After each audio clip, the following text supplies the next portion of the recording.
Uy, kumusta ka na? Okay lang. Often when people ask us, kamusta na?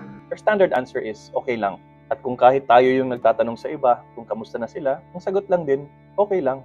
But we all know, most often than not, hindi tayo okay. Pagod tayo, may pinagdadaanan sa buhay, pero tuloy-tuloy pa rin ang pagsusumikap. But if you're not feeling okay, sometimes it's okay not to be okay. It's okay to cry.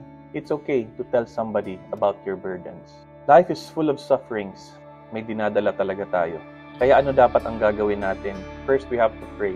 We have to surrender ourselves first before God. And even if sometimes we feel that our prayers are not heard or answered, trust that God listens at may tamang panahon para ibigay niya sa iyo ang biyaya. Prayer helps you become calm, focused, and hopeful. Pangalawa, confide with a friend. Dapat may kinakausap ka.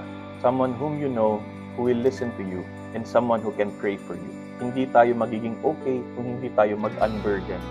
Of course, natural to think na ayokong abalahin yung kaibigan ko. Pero kaya nga sila kaibigan kasi they're there for you. So reach out to that friend. Talk to that friend. Third would be to take deliberate measures to make you okay. Alagaan mo rin sarili mo. Kumain ng maayos, matulog ng maaga, and take your rest or breaks seriously so that you can be re-energized and ready to face the next day. My prayer for you is to be truly okay.